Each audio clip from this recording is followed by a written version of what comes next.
and gentlemen, people of all ages. Today I'm doing a build video for my Magden. This is, 3 days before the Deadlands DLC comes out, but I believe this setup will still be viable. This is a PvP Magica Warden build with huge burst potential for damage output. During my testing earlier, I was pushing out about 33,000 damage in a span of a couple of seconds, really. So first, I'm going to buff up and show you the buff stats on this build. This form.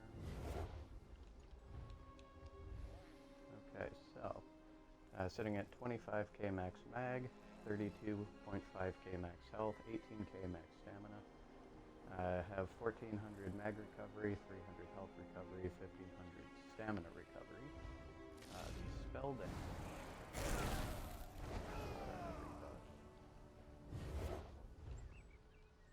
Sitting at 4,498 spell damage, with 16.9k spell penetration, 20.9k spell resistance, 17k physical resistance.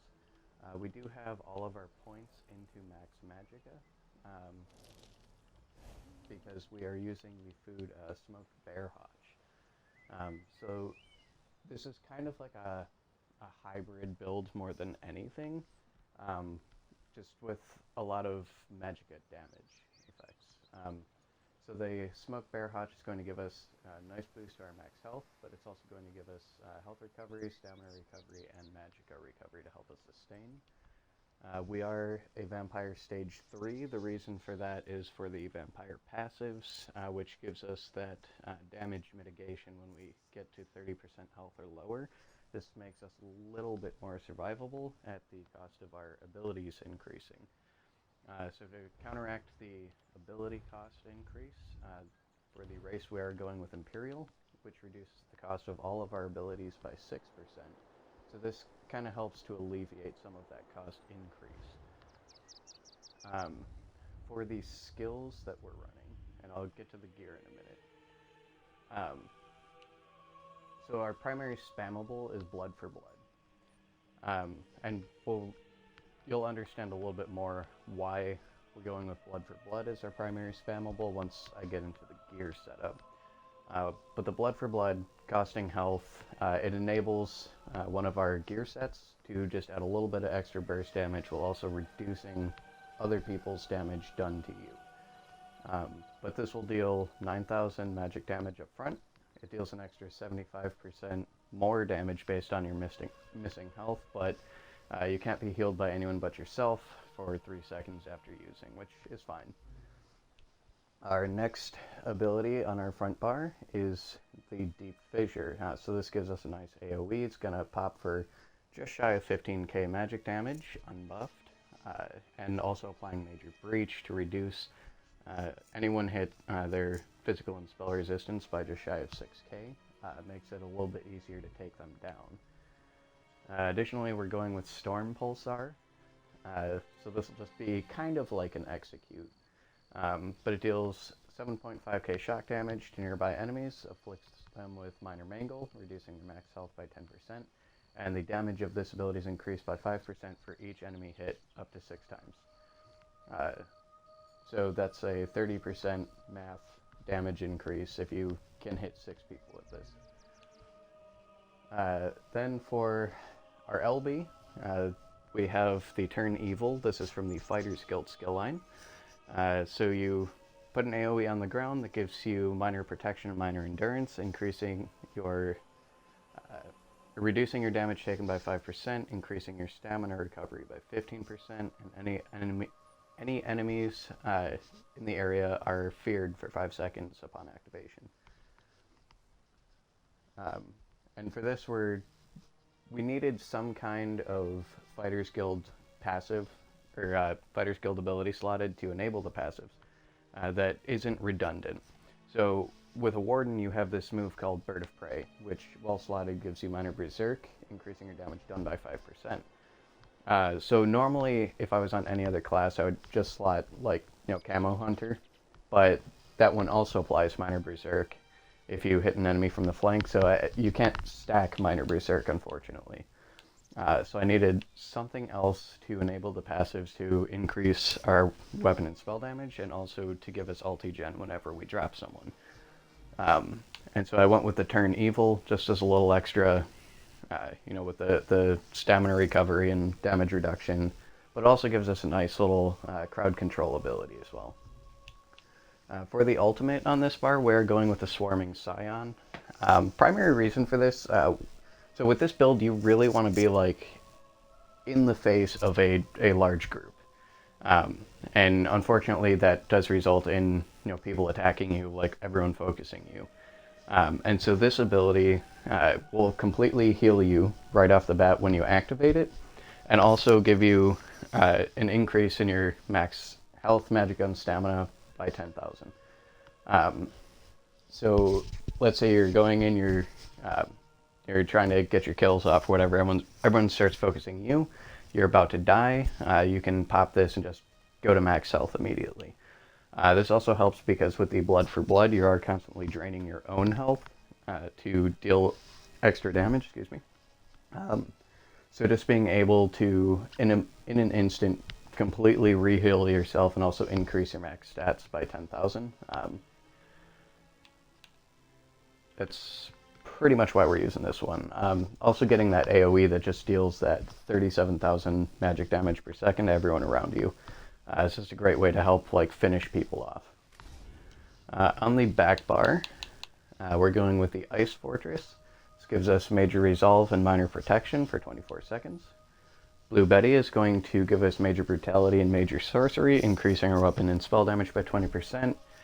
It also restores some magicka over 25 seconds, and every 5 seconds removes a negative status effect from you. Now, with Plague Break going on, I know a lot of Wardens are trying to steer away from this because if you cleanse that Plague Break, then you kind of explode and kill your whole group. But with this build, I needed something to provide those buffs, but also because we deal more damage the less our health gets. It just kind of seemed like a win-win for this build. Then for our primary heal, we're going with Arctic Blast. This is going to instantly heal us for 6,200 and an additional 785 every 1 second for 5 seconds. It's also going to deal frost damage every second to enemies around you, and if you hit them 3 times, they're stunned. Then we're going with Blinding Flare. This is our primary way of activating one of the sets we're going to talk about. I think you guys know at this point, we are running Dark Convergence, basically just on the back bar. This setup does use 2 5-piece sets, a monster set, and a mythic item, so it's kind of like a 13-piece setup.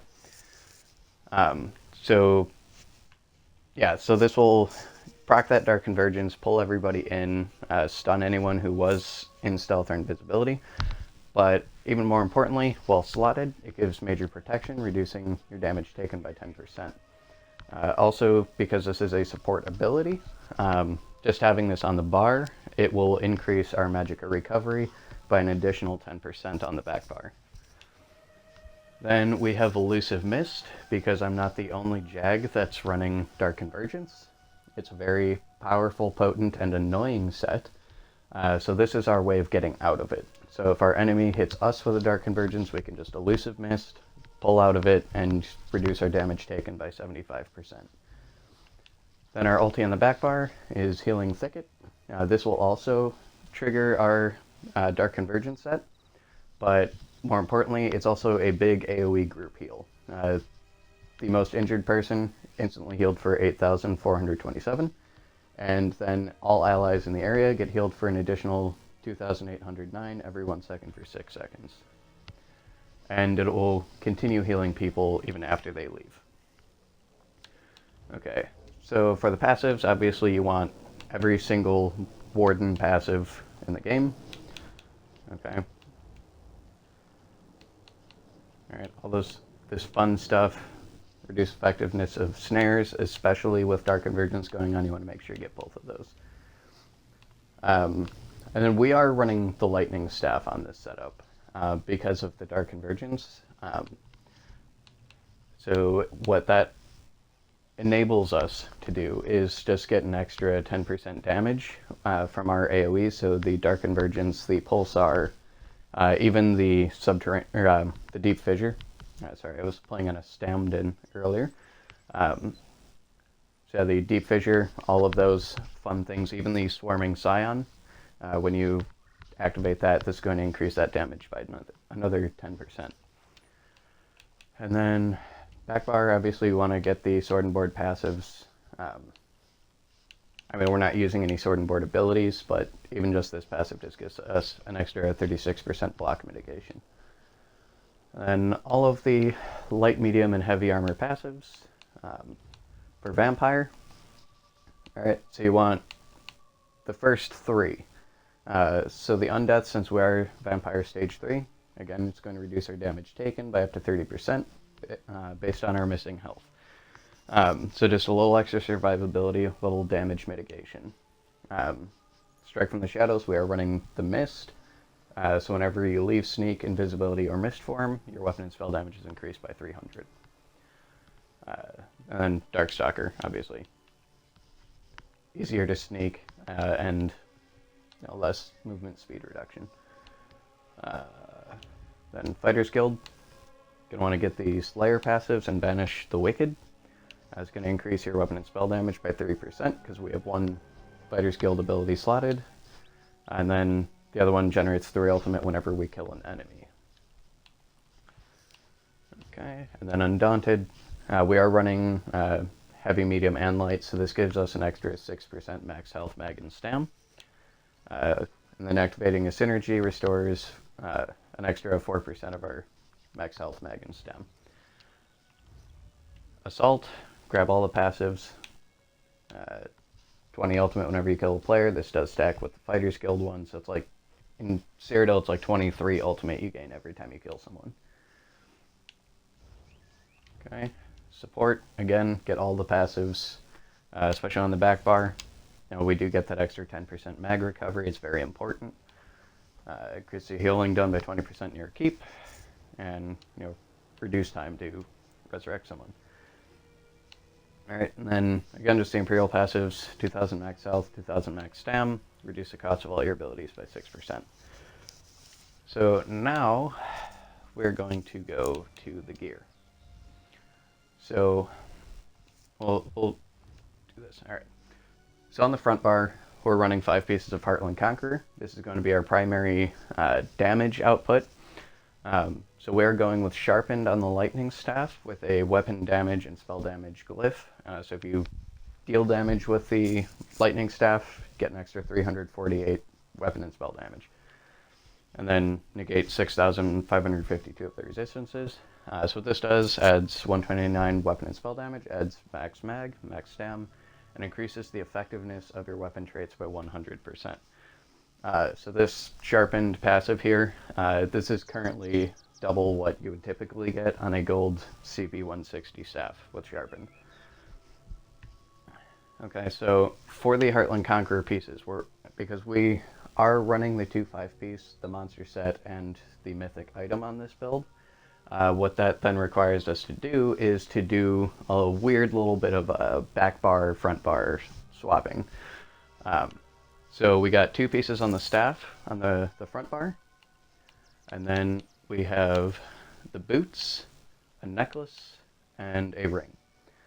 But then also on the back bar, we have just a shield, so when we do bar swap, we'll still have 4 of the 5-piece bonuses, which is fine. I mean, ultimately in this bar, what we're going to be doing is we're going to buff up, and then we're going to drop our AoE to trigger the Dark Convergence, and then we're going to swap back to the front bar to get that extra penetration before the Dark Convergence actually explodes.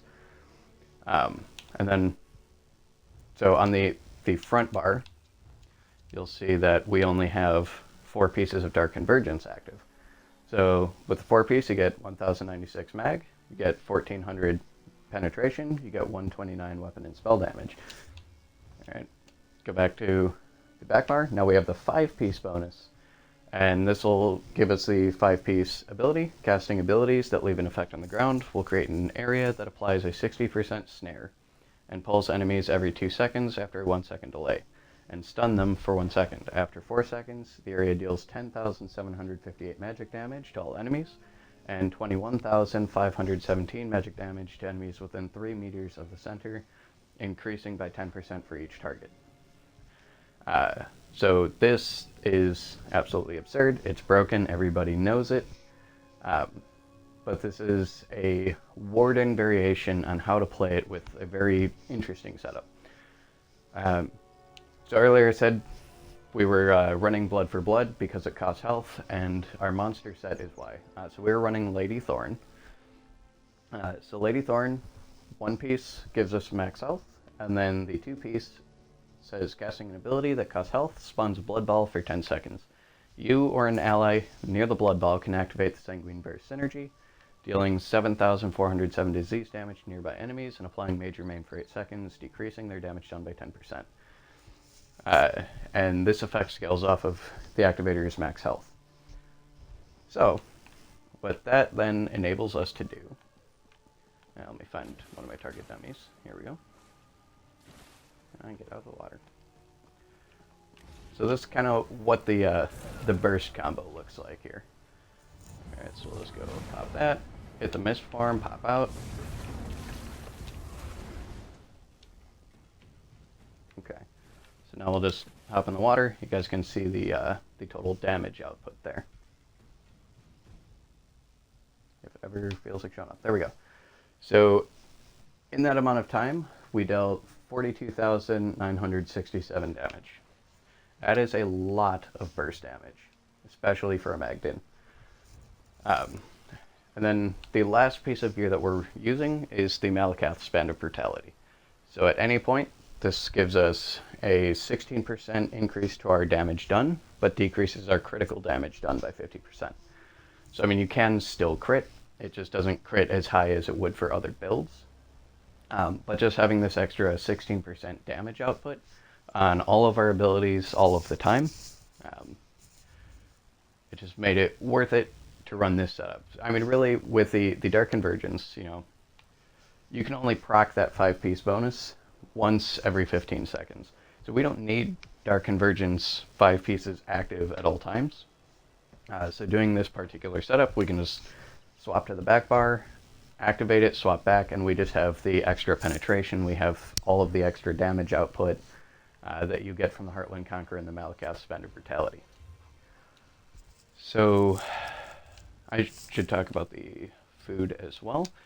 So again, we are running Tri-Stat potions. So this is going to give us restore 8,500 health, increase our health recovery by 30%, give us 7,500 mag, increase our mag recovery by 30%, restore 7,500 stam, and then give us 30% stam recovery increase for 47.6 seconds in total. And then for the food, again, we're running Orzaga Smoked Bear Haunch, gives us extra max health, gives us health recovery, stam recovery, and mag recovery. And you're really not going to notice the health recovery because we are Vampire Stage 3. That does reduce our health recovery by 60%. So, and that one's really not something to really pay attention to. Plus, it gets nerfed by 55% once you have the the Cyrodiil PvP zone passives. So those are our consumables, and then for the champion tree, we're not going to go over the green tree. It's pointless. It never changes for anyone. It's completely irrelevant. For the blue tree, we're going with the Master at Arms. This is going to increase our direct damage done by 10%. Biting Aura is going to increase our damage done with area of effect attacks by 10%. Unassailable reduces our damage taken by area attacks by 2% per stage, so another 10%. Again, everyone else is still using Dark Convergence as well, so this is going to reduce our damage from that by 10. And then Untamed Aggression, just a little extra, weapon and spell damage is going to increase our healing done. It's going to increase our actual damage output. And then just kind of fill in things as you go. I go with Piercing for extra penetration, Flawless Ritual, War Mage. Grab all of these if you can. If not, Elemental Aegis and Hardy are the more important ones if you don't have enough CP to get them all. And then obviously go with the Blessed. I would do this before you get the other ones, because with how much healing has been nerfed, you really want to try and counteract that as much as possible.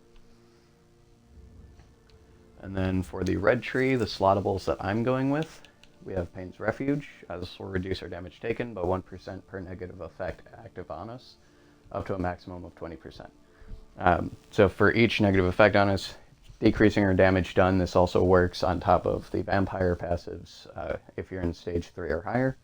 So just stacking as much damage reduction done to you as possible. Sustained by Suffering, if we have a negative effect on us, gives us 150 extra health, mag, and stam recovery. Fortified, a little extra armor.